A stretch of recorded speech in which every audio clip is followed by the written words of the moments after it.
Hello everyone, my name is Meyer. This video today is about how to test if your gold is real or not. Whether you think it may be fake, plated, or you just want to find out if that family heirloom is legitimately gold. By the end of this video, you'll know how to figure out whether your gold is real or not. In this pile is one piece of real gold. I'm going to take you through the procedure one by one to figure out what's real and what's not. The first test, which is the easiest, is the magnet test. So you're gonna take a magnet up to the pile, and you can see very quickly this one was instantly attracted. Gold is non-ferrous, non-magnetic. Anything that is attracted to this magnet is phony, fake garbage. I'm gonna keep going to see what else may be attracted to the magnet. Here's another one. You can see this one very quickly. Another one that's been attracted to the magnet. So I'm using the magnet to weed out the potential fake items. What we're gonna, here we go. The pocket watch itself has steel in it. This pocket watch is magnetic. We're pulling out anything that is magnetic. Anything that's attracted to the magnet is not real. So you can see here, this is attracted, this is attracted. All this instantly fails the most basic test at home.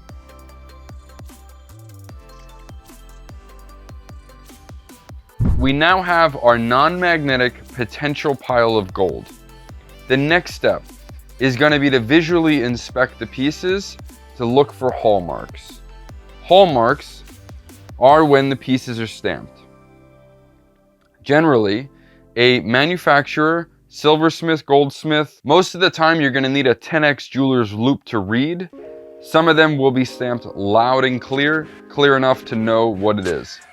This one, beautiful piece of potentially white gold or silver, but when I read the back of it, it clearly states solid copper. Because this is solid copper, it is bogus, not real. The next piece we're gonna look at is the potential of these. A really good indicator that something is not gold is when the surface itself is a different color of where it's worn versus where it is not worn. Real gold will wear perfectly from the front to the back. Items that are plated, for instance, this cufflink, is in the middle of changing colors. So you can see very clearly it's a gold colored hue, but where it is really worn, the color has changed. And that will instantly tell me that this is not a solid piece of gold, that this is a piece of plated material. So this fails the test without even needing to scratch it. From here, I'm inspecting the rings to look for their hallmarks. I'm inspecting what it's gonna say. Okay, this is a beautiful example. I don't get discouraged when I see something bent or broken. Gold has value, whether it's smashed, whether it's been run over by a truck, it still will withhold its value. This ring, while distorted, is marked very clearly.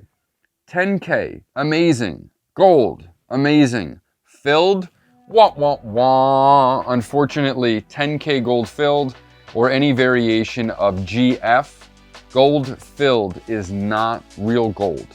Gold filled is a serious plating. It is a thick coating of gold on the outside, but it does not retain any significant gold value. When it comes to inspecting markings, this is something that you're gonna learn over time. I'm gonna give you the basic layout today. The next thing we're gonna do is take out a loupe. This is a jeweler's loupe. It's a 10x magnification. You're gonna need this because a lot of the lettering here is gonna be super tiny. So this one is not marked, so I'm gonna put this in the pile to be tested. Moving right along.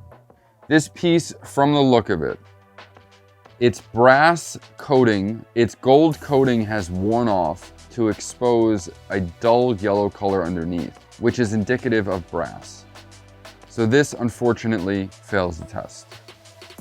What we're searching for is consistent color matching up with marks that represent 14K, 10K, 18K. In the United States, those are the most common. This one is entirely unmarked, which would be rare if it was real gold. But because this is a beautiful yellow luster of gold, we're gonna test that just to be sure. This is another piece that's amazing. It's heavy. It looks very well made. Some indications that your gold is real. Soldered joints, meaning the hoops and the connectors are soldered, not crimped. They are actually soldered and welded together. It is a sign of craftsmanship, and you will almost always find that on quality pieces of gold. Looking at this, gold will be soft. Gold will be lustrous, meaning that it's very beautiful, it's rich in color, it is very shiny. Gold can easily be polished, even with just my hand. Non-gold, brass, copper, things of that nature will not easily polish. This is a piece of an eyeglass. It is springy in nature. This is not a piece of gold. As you can see, we are quickly whittling down what is available. This piece right here is something along the lines of a piece like this gold. It's unmarked, looks gold. It is a broken necklace of sorts. As someone who's been doing this 10 plus years, there's no indication as to whether this could be real or not. You're gonna get one of these acid testing kits, which is anywhere between $8 and $30 on eBay or Amazon. I can put a link in the bottom of the description for you to buy one similar to my kit. It comes with a testing block and a variety of different purity acids. I'm gonna show you how to use it right now. You wanna take the piece of gold, you wanna scratch it nice and deep. Okay? Then what I do is I lay out the piece reflecting to the line. What we're looking for when we scratch is uniform gold color that is soft to the scratch. Real gold is very soft when you scratch it. Stainless, hard as nails. Okay, great. Beautiful indication of what's going on here. I'm gonna scratch one more piece like this. Oh yeah, that piece, very smooth. And even though it's white, can still be gold.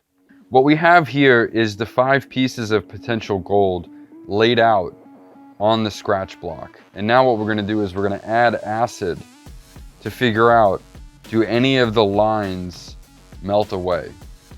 The first one I'm gonna use is 10 karat gold acid. I'm gonna take a drop and I'm gonna drag the drop across. And what you're gonna see is that things that are not gold are going to melt away. Things that are gold may stay. You can already see this one is melting, which automatically makes this less than 10 karat, or what's more likely, because there's an orange color, this one is not real. It's actually copper. What we've determined here on the first line, basically these 3 are not gold from the fact that they have failed the test, meaning that the lines went away. The gold acid has eroded it to be gone. It leaves this first one here and this one here. The next thing we're gonna do, we're gonna turn up the volume. The first line was 10 karat. This next one is 14 karat gold acid, which is going to test everything that is 14 karat and higher.